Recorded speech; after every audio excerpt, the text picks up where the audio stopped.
I'm David Patterson. Welcome, everyone. Uh, Welcome to this part of Nishmat Am's education programming.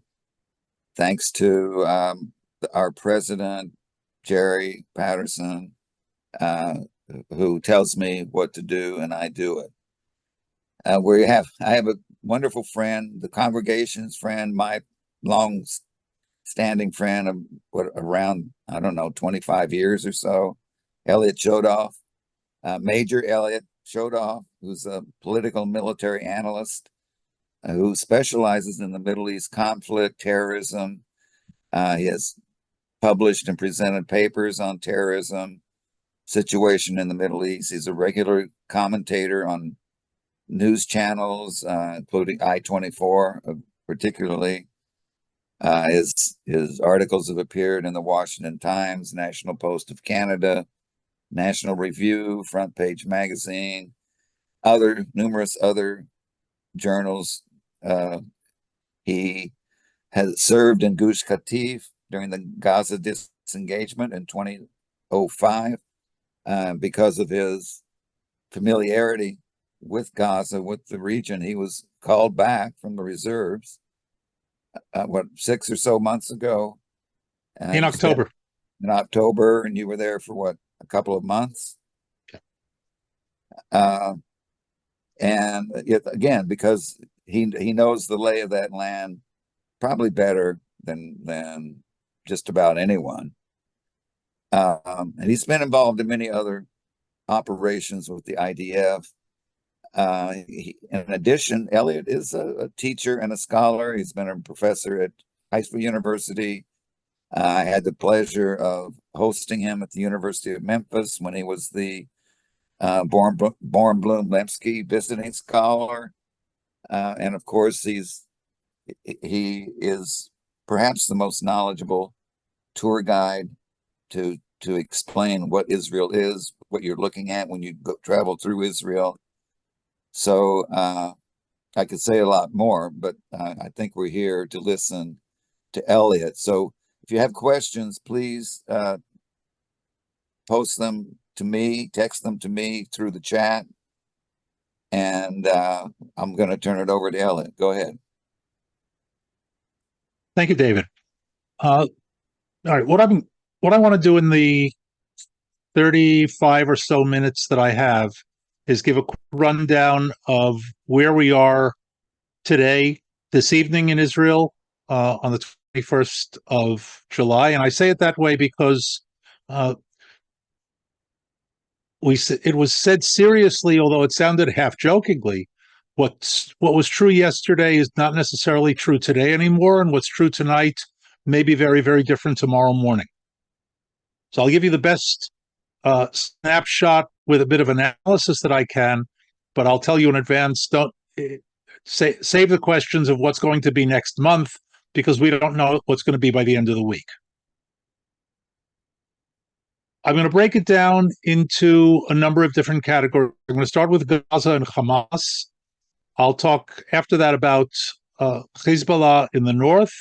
Now, of course, the Houthis are part of the story, although they've been part of the story all along. They're now much more part of the story as well. And, of course, Iran, as some people refer to it, the head of the snake, as part of all of this. And I'll try to do that all in about a half an hour plus or so. So let's start with Gaza. Israeli operations in Gaza have moved primarily into the post-military stage vis-a-vis Hamas. And what I mean by that is not that the fighting is over, but we're no longer dealing with a military organization, but rather an old school, old style terrorist guerrilla insurgency organization. Let me explain what I mean by that. And that's not 100% true, because there are still some pockets of military organization of Hamas.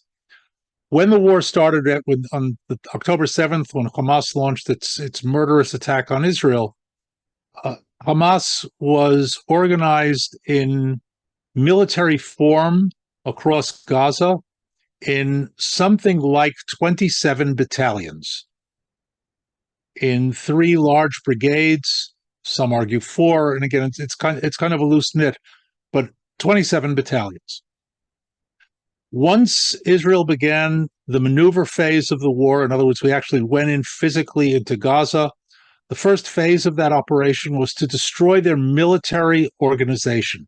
That was not only destroying the battalions as organizations, but also their bases, their supply centers, their communication centers, their headquarters, and of course the vast tunnel network that's running underneath all of Gaza to the tune of hundreds and hundreds of kilometers.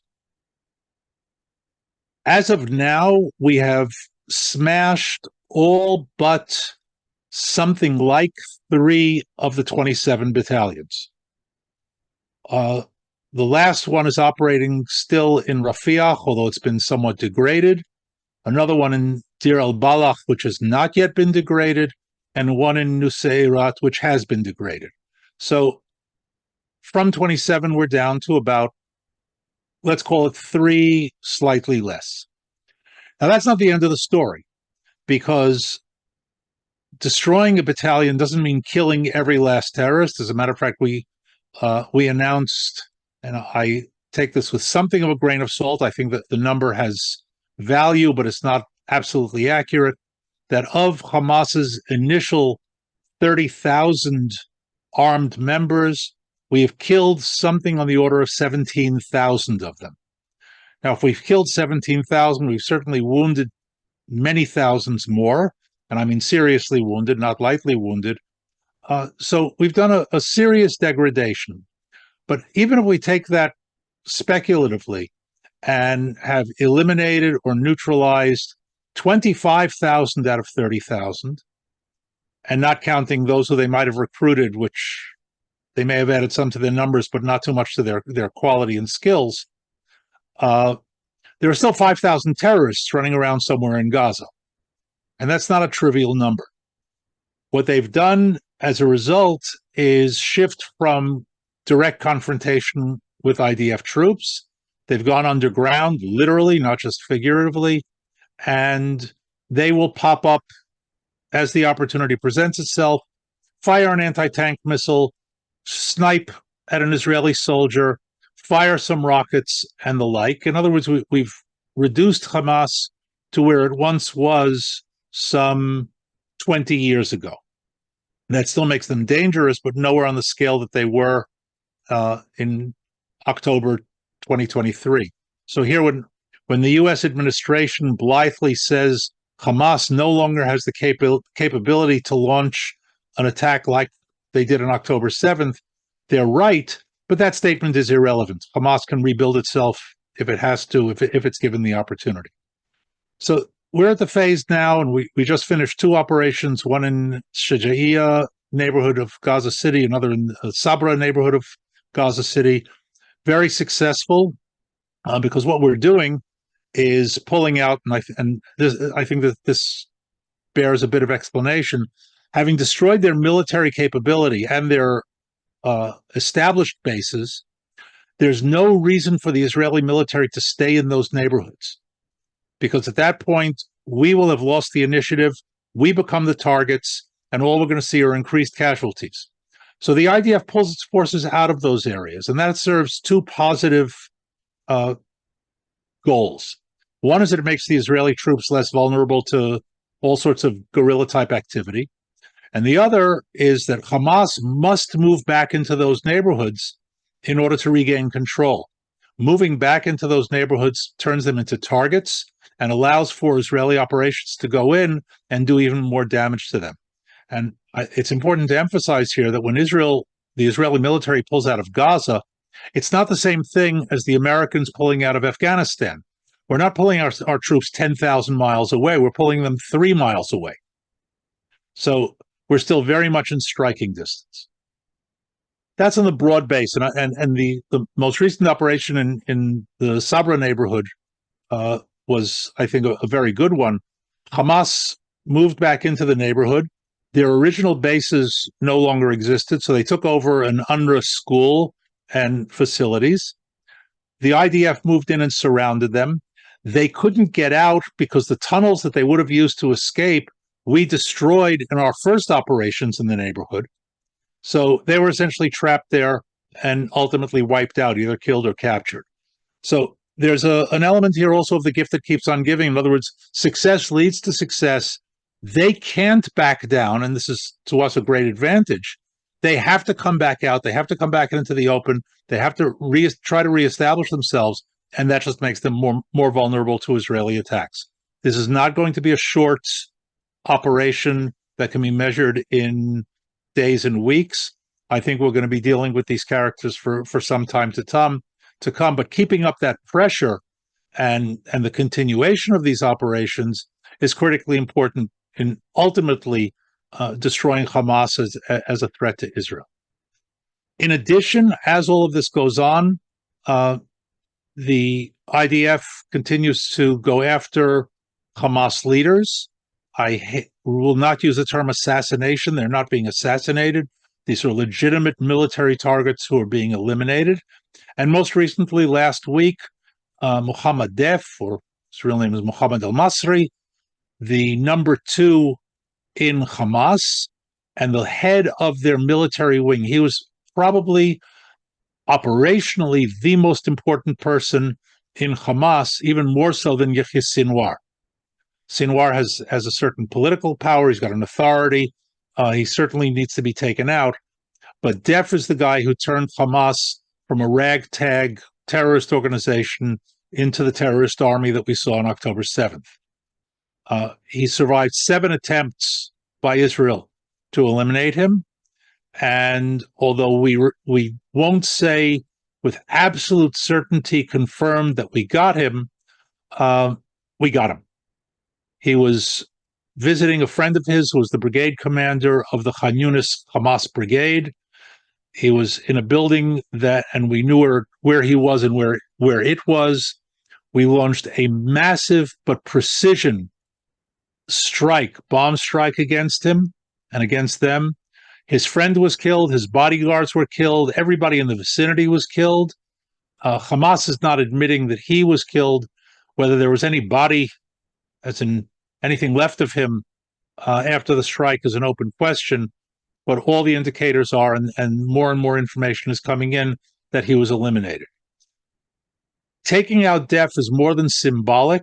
He was very much the brains behind a good deal of Hamas's operations. It will be very difficult, if not impossible, for them to replace him, certainly at any time in the near future. So there's a serious blow to Hamas.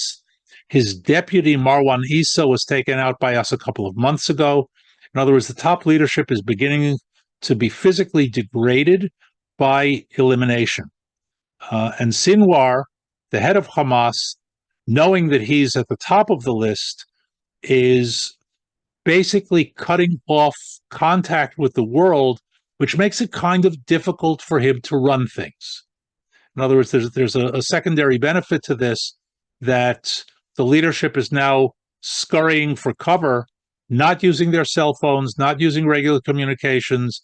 The word is that there are maybe 2 or 3 people in all of Gaza who know where Sinwar is, and through them, he communicates with the rest of the world. Not the most efficient system you can think of. So we're seeing a shattered organization, not yet destroyed, but shattered, greatly degraded in its capability. But let's not forget what that means is that instead of a centralized operation, we're going to see more and more decentralized, small-scale attacks on Israeli troops and on Israel itself. They're still firing rockets from rocket launchers that are dug into the ground, and they fire them by remote control. So I would say that on the one hand, we've achieved a military victory, but on the other hand, it isn't over until it's over, and it's not there yet. So that's what's happening in Gaza at the moment. In addition to that, and as part of it, there's a hostage deal in the works.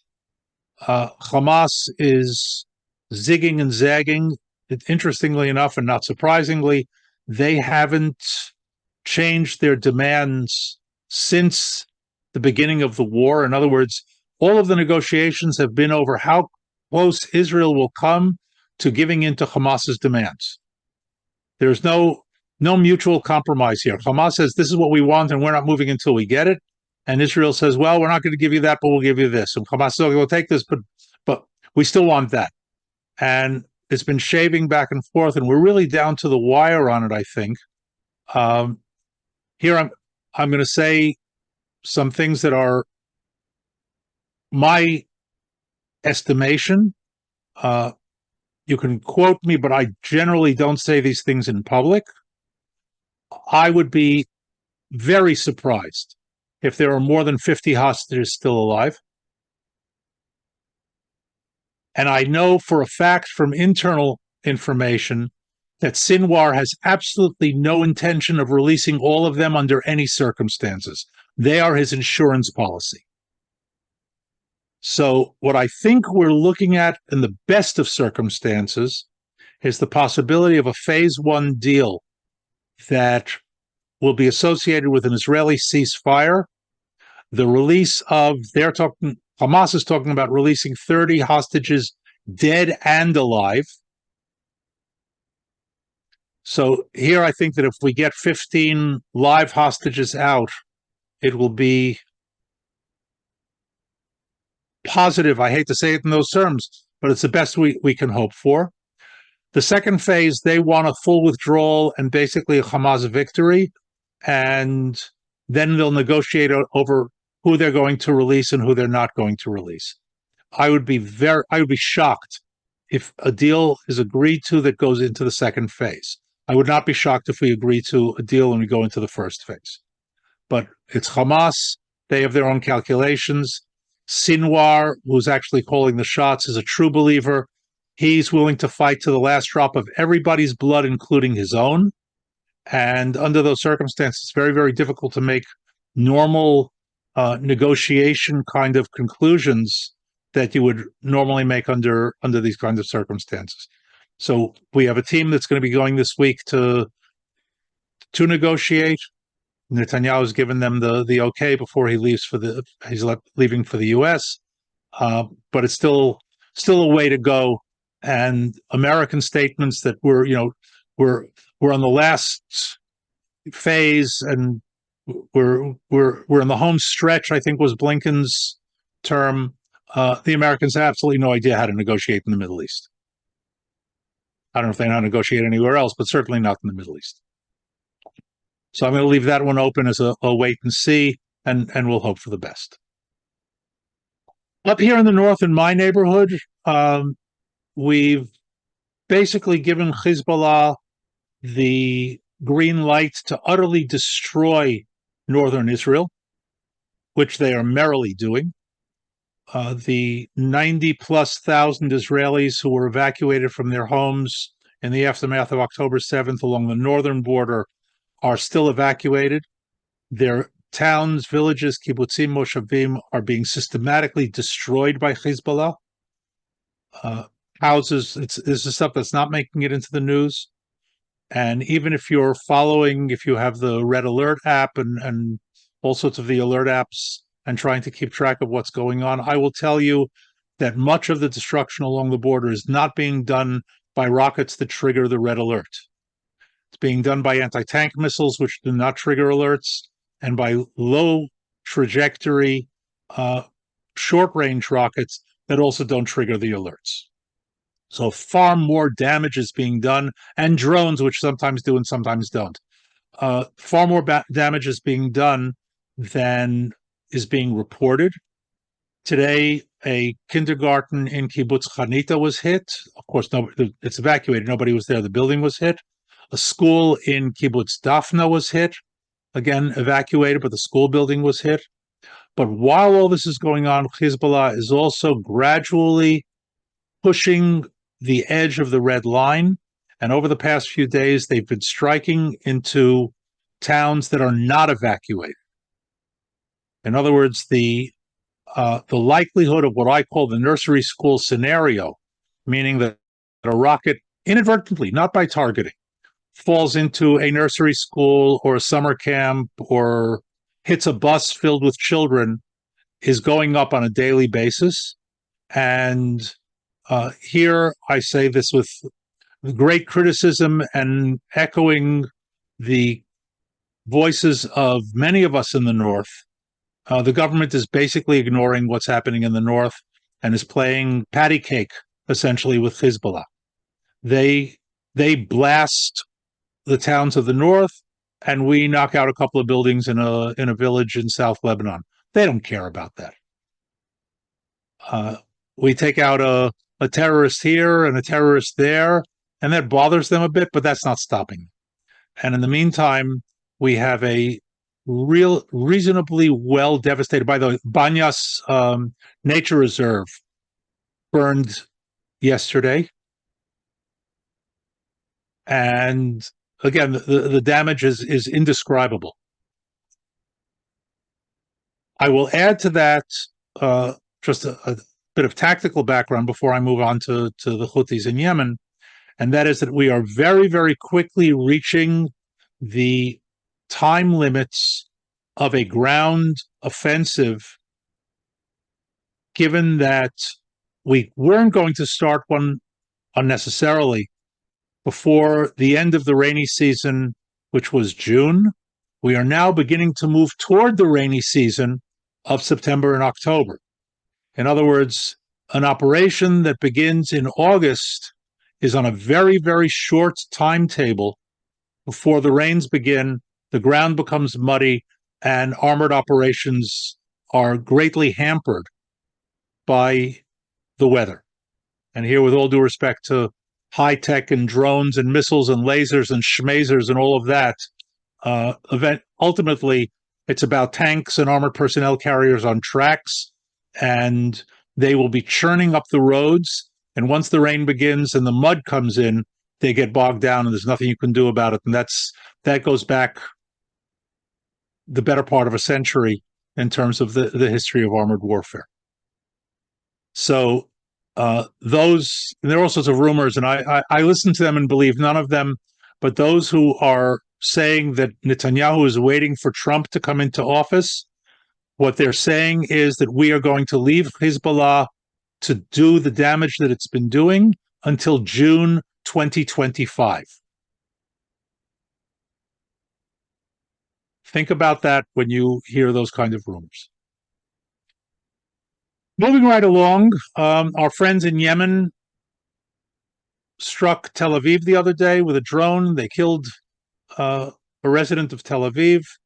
The Israeli government decided enough is enough, and after 200 missiles and rockets and drones were fired at Eilat by the Houthis, one in Tel Aviv did the trick, and on Shabbat, the Air Force was sent to let the Houthis know how disappointed we are in their behavior, and essentially did massive damage to their port, from which they've been not only attacking Israel, but also disrupting maritime commerce in one of the most important maritime arteries in the world, as the U.S. and the rest of the world sit back and essentially ignore them.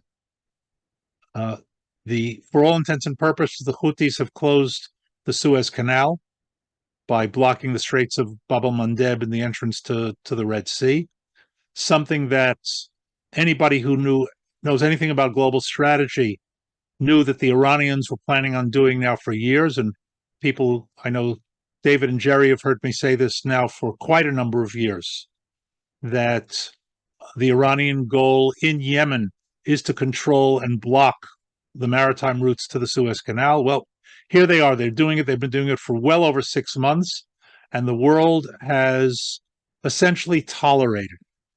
America sent ships to protect shipping there. They failed miserably.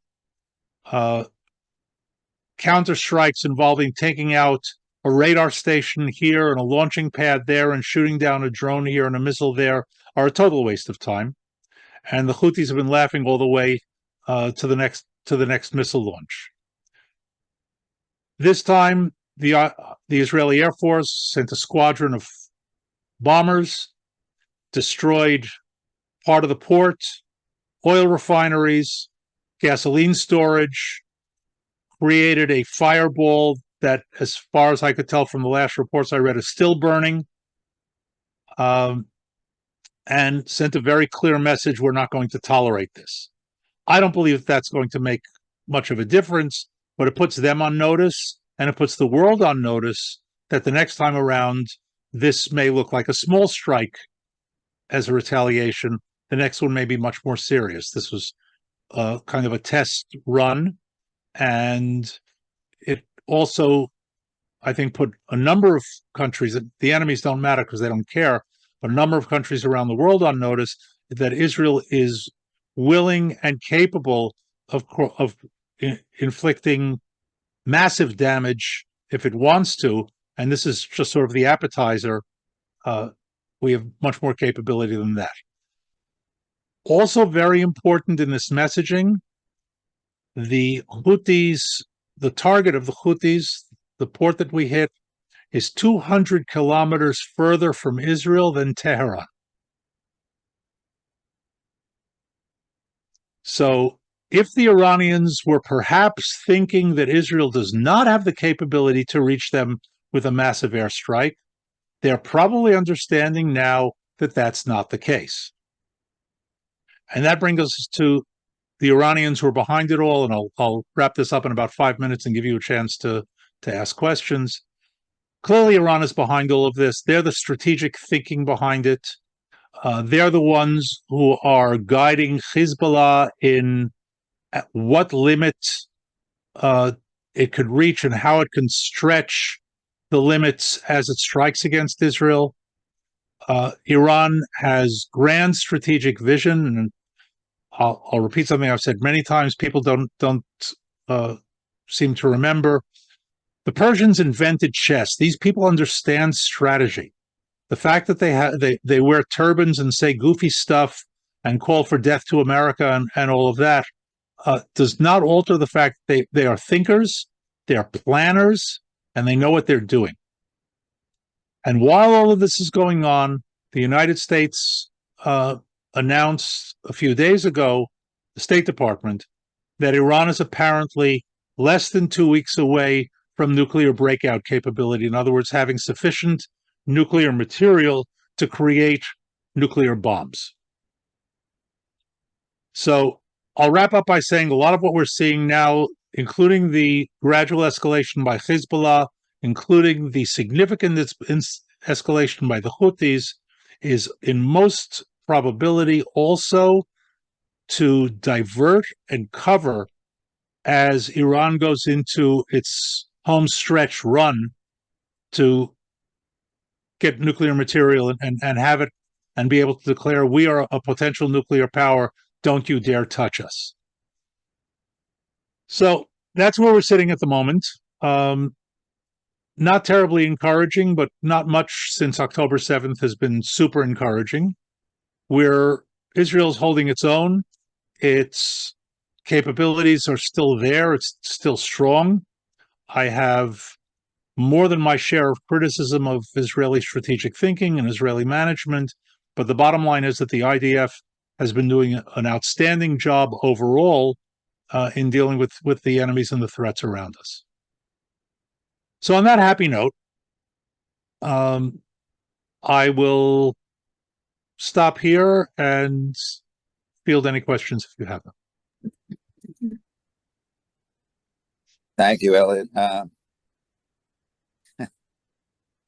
Yes. Well, I have one question from a friend who's asking me about the Haredim.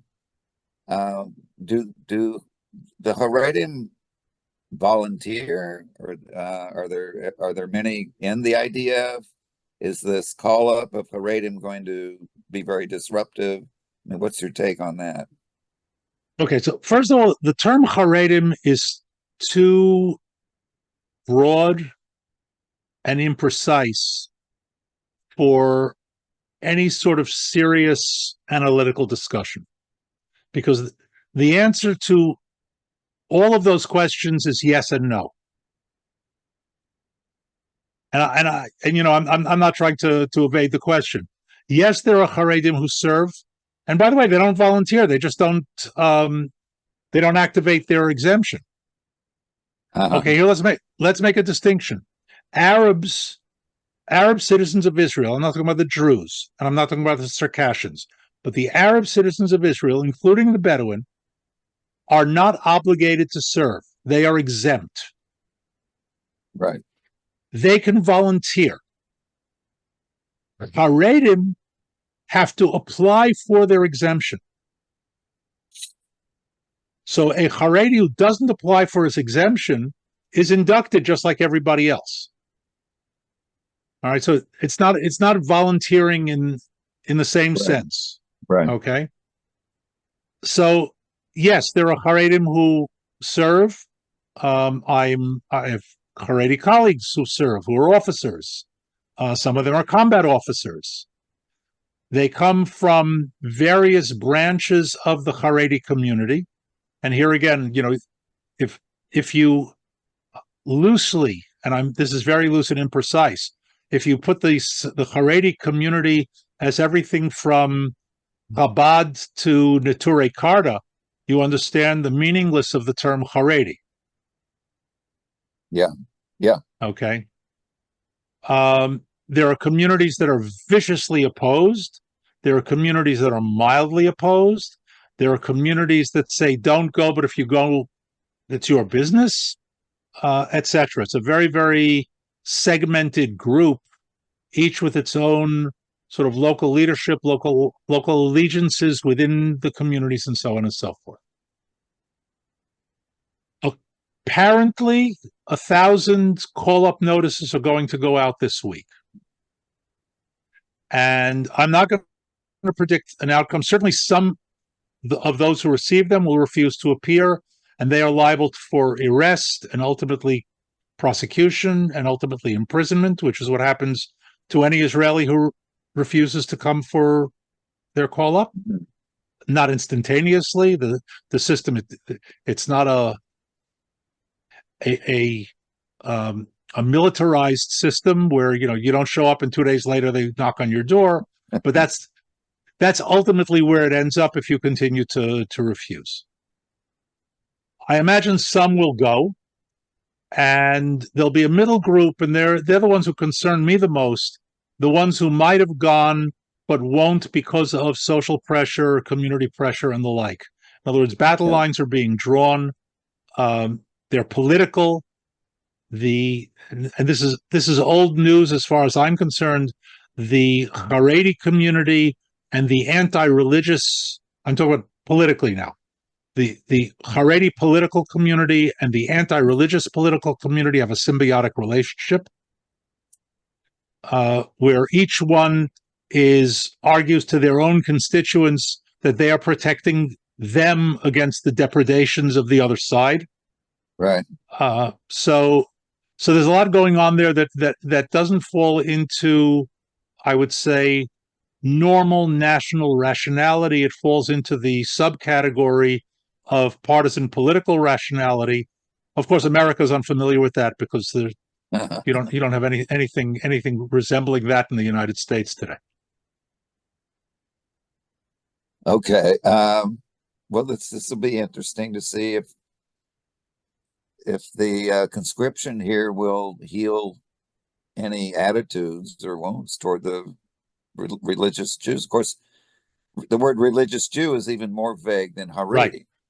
Right. Correct. So look, the truly, there aren't a lot of people who fall into this category, but the truly deeply anti-religious group in this country condemn the religious for not serving and condemn the religious for being overrepresented in the officer corps and the combat units. So you understand that the constant is condemn the religious, and the variable is what do you want to condemn them for? Yes, yeah, I understand that. Yes, I have a question from Alicia. What is the government doing to help with the mental health of the civilian population, the civil population, as well as the soldiers? There must be a mental health issue here. There is. Well, first of all, the Army has its own mental health branch, and it has developed considerably over the past couple of decades. I was actually at a meeting last week because they want me to do some work with some of the communities in the north. And now that I'm retired, I have lots of time on my hands. So I pointed out that there's really no such thing as PTSD in Israel because the trauma is so current that there's no post. It's ongoing. Yeah. It's ongoing. So you skip the stage. There's no post trauma. I say it tongue in cheek. There's an element of truth to it. There's an element also of the fact that, and of course, it's in varying degrees, and I'm not poo-pooing this in any way, but the fact that we're all going through this together has a certain therapeutic effect in its own right. Yeah. I would say this is very similar to London during the Blitz, and nothing that America, I think, has ever experienced. Okay, when America's had traumatic times, but they were never long-standing, local, and geographically extensive. And I'm thinking 9/11 was, were two localized events with ripple effect around the country. Vietnam had an effect, but it was halfway around the world. The idea of everybody being in this together has a certain positive therapeutic effect. I don't recommend it, but analytically, that's part of the reality. There are also mental health services. There are private organizations that are doing work. We're all affected by it. We're all stressed by it. The question is how much and how much is it affecting functioning? So far as I can tell, overall, the population is functioning on a high level. Yes, you mentioned the failure to understand how one negotiates in the Middle East, and I think that's a genuine failure. I think there's a serious lack of understanding in the West of how the jihadist thinking works. What are the categories that shape that thinking? You mentioned Sinwar as a true believer, right? And there can be the ones who are the true believers, as you said, will die to the last drop of their own blood. Will fight. They want to be the shaheed. Right. It's like becoming a saint. Yes. So that's the challenge. You think? I mean, by comparison, surely the Israeli leadership understands that better than the Western leadership. I believe so. I think there are a few things that are going on here, and one is that the American State Department have absolutely no idea who they're dealing with. Yeah, they are negotiating a hostage deal is not the same thing as negotiating a trade agreement.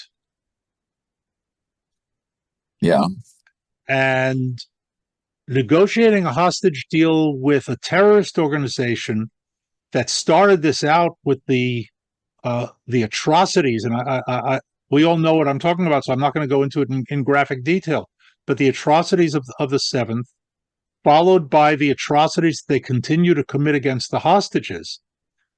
This is not the same thing as a kidnapping hostage situation in American law enforcement. Now, this is not Dog Day in the afternoon, where a couple of bank robbers take hostages in a bank because the robbery went south and the police showed up. There, there are very, very clear lines and rules. They want to get out. You want to get the hostages back. It's very sharp. And even there, and I'm not talking about just the movie, I'm talking about the whole, the situation. It's generally understood in law enforcement that you have no honorable necessity to keep any promise with kidnappers. You promise them the world and then renege the minute you get the hostages out. Yeah. Yeah. Okay. And Israel is expected to keep its word with Hamas. This is American pressure, right? You're going to have to guarantee that you're going to hold your side of the deal.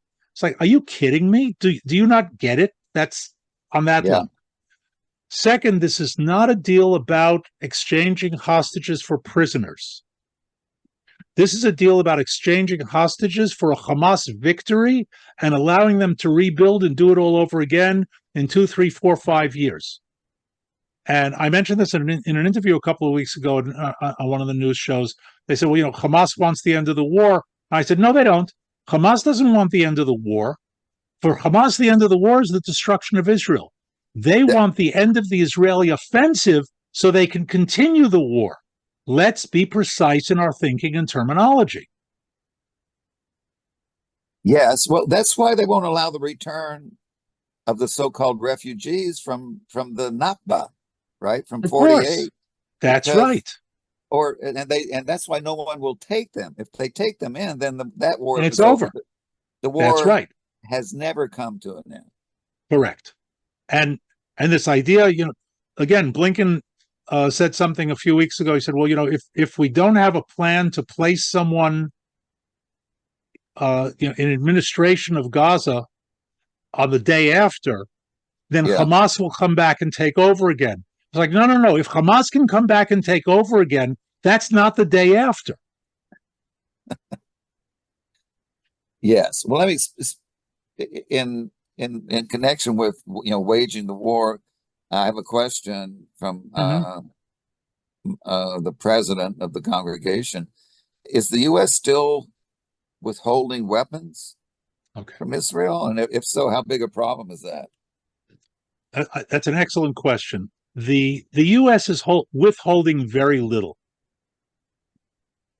The big sort of story was the withholding of 2,000-pound aerial bombs, the Mark 84 aerial bomb. A couple of weeks ago, I visited an Air Force base up here. They're swimming in them. Okay. The U.S. supplied Israel with 14,000 Mark 84 bombs since October 7th. Okay, so what's going on? And the answer is, first of all, it's America's very, very clumsy way of trying to influence Israel. We're going to withhold this shipment. Meanwhile, everything else is going through. We're going to withhold that shipment. We're going to refuse to give you this. Well, in fact, a huge amount of American munitions, and it's mostly munitions, it's not weapons. Yeah. Okay. Well, you need bullets. Well, I'm not saying it to belittle it.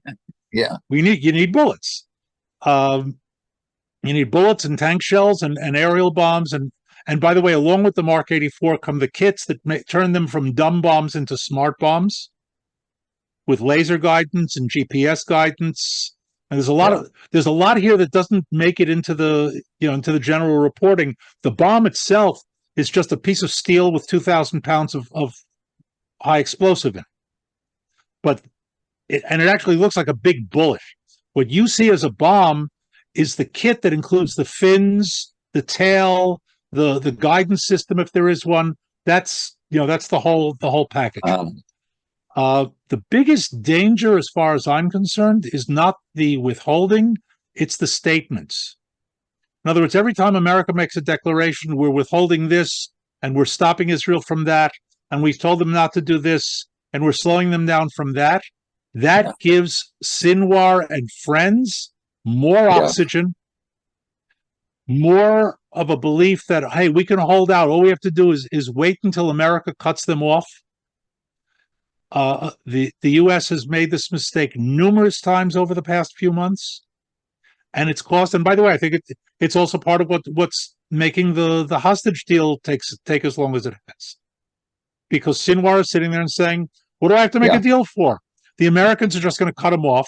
The Europeans are going to declare them war criminals.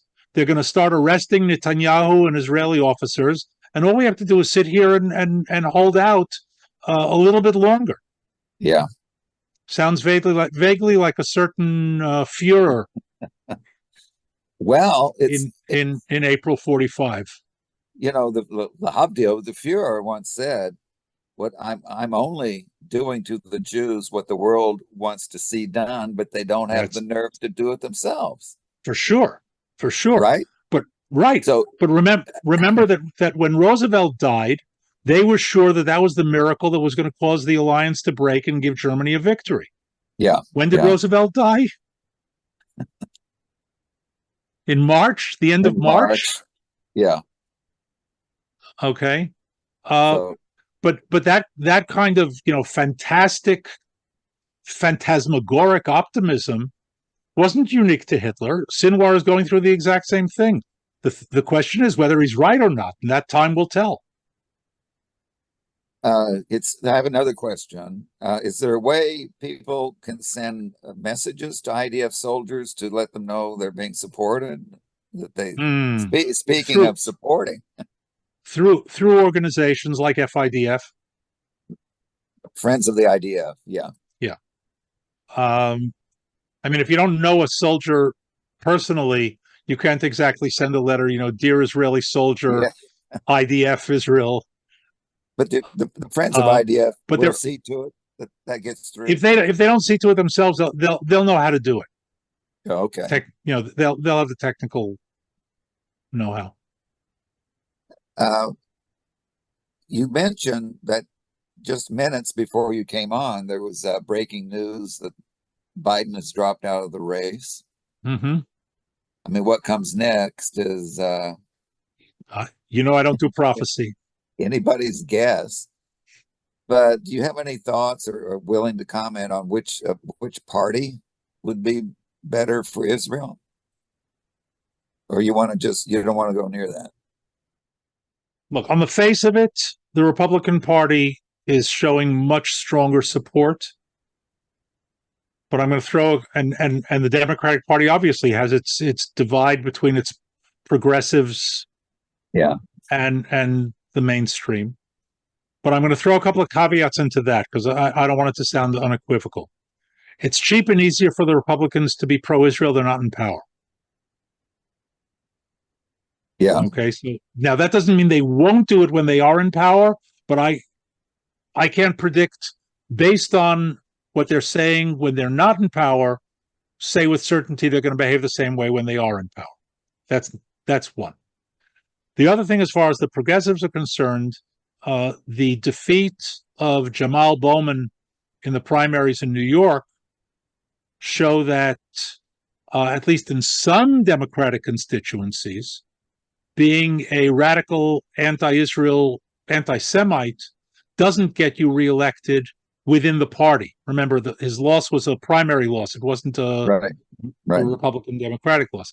Okay, so clearly, Rashida Tlaib is not losing, and Ilhan Omar might. She's got a kind of mixed constituency. Rashida doesn't.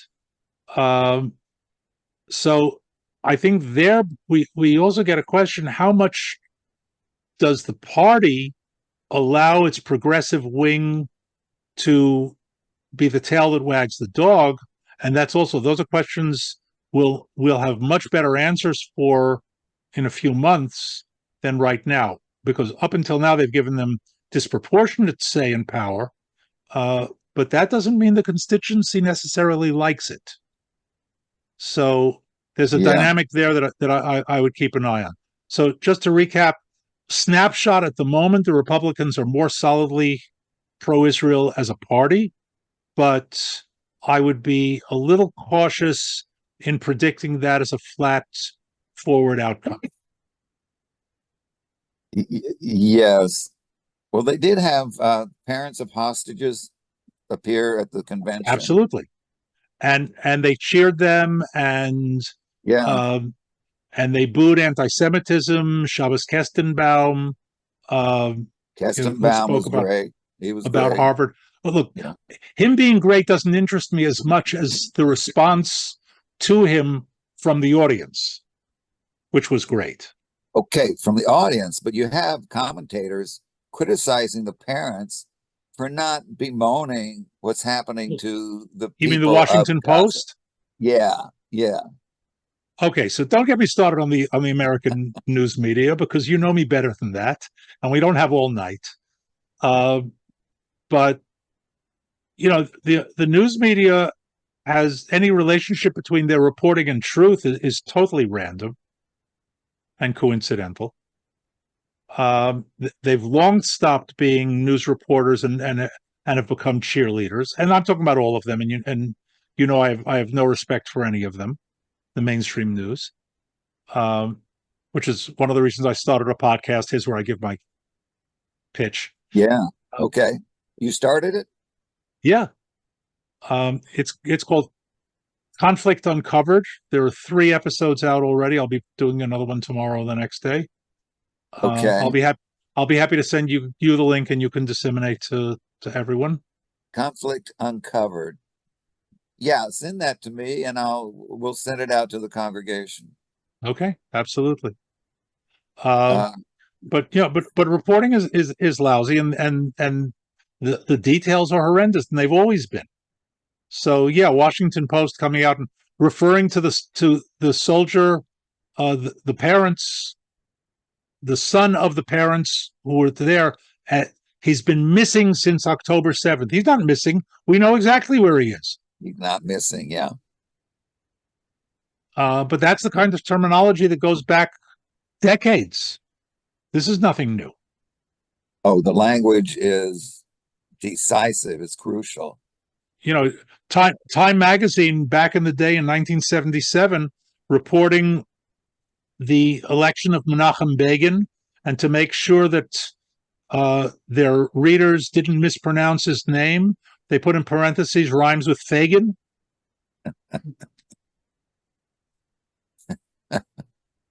I told you not to get me started. I thought it was. Let me ask you uh, one more thing. We have a few minutes Okay. about where I live and what I've been addressing, working on, is the firestorm of Jew hatred that has spread throughout academia, on the campuses, and into the streets. In the U.S., in the last academic year, there were pro-Hamas protests on about 320 campuses, and there were encampments on about 120 of those campuses. Right. Uh, do you think Hezbollah, Hamas, Houthis, the mullahs in Iran, do you think they're paying attention to that? Do you think that And stoked fire? first of all, I'm sure they're paying attention to it. I'm not going to go so far as they personally have instigated it, but their agents certainly have. Yeah, Um, we know the impact of the Muslim Brotherhood and its branches in the United States, and we know the background impact of the Brotherhood to Khomeini and Hamas and friends. So yeah, there's a network there. But I think what we saw in America after October 7th, the more I think about it, and you and I think need to discuss this privately yeah, with our project, uh, is that, and I'm becoming more and more convinced of this, is that the Jew haters got this jolt of adrenaline because of what Hamas did, yeah, yeah, yeah. in in a belief that, hey, you know what, we might actually be on the road to victory. Now is the time, to push, to add that one more push, and we really can kill all the Jews. And look what Hamas did on the 7th, and the world really doesn't care all that much. What a shock! It's where there's where there is no there's either indifference or celebration. Okay, so indifference Largely, is largely. bad enough. Indifference is in a way a bigger problem, because when they're celebrating, you know who you're You dealing know who with. you do. That's right. That's right. Uh, yeah, and as far as the Brotherhood, ISGAP, Institute for the Study of Global Anti-Semitism and Uh-huh. Policy, is if you go to their website, is isgap.org, you can find all kinds of reports, materials, but they have a report called Follow the Money. You mentioned the Brotherhood. The Brotherhood is Mhm. vastly wealthy. Yes. Iran is modeled after the Brotherhood, comes from the Brotherhood. Hamas identifies itself as Brotherhood. Students for Justice in Palestine receive Brotherhood. hundreds, millions from the Brotherhood. Yep. And ISGAP has shown, if you look at the Follow the Money report, there's a correlation between the level of anti-Semitic rabble rousing on campuses and the amount of Brotherhood and other outside money, usually funneled through Qatar, going into the Right. campus. No surprise. Uh, I mean, there's hard evidence of it, not just guessing. Right. Right. I mean, you can guess that's probably the case, right?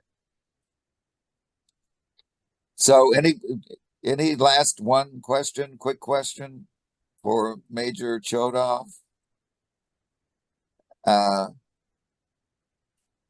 Danny, do I need to say anything except thank you so much to Elliot and to everyone and to you?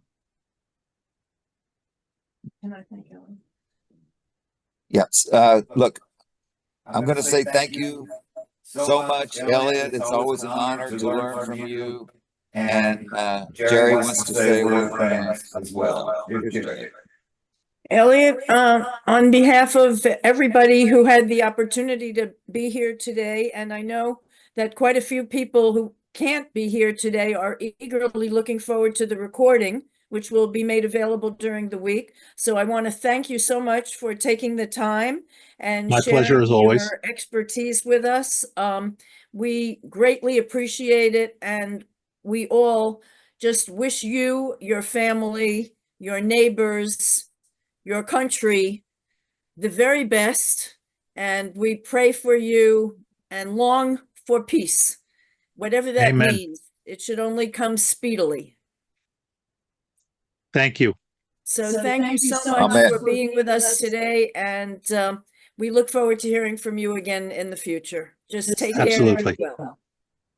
Thank you. I'll be in touch, Elliot. Take care. Okay. All Actually, blessed. I'll be in touch with you shortly because I want to talk to you about something.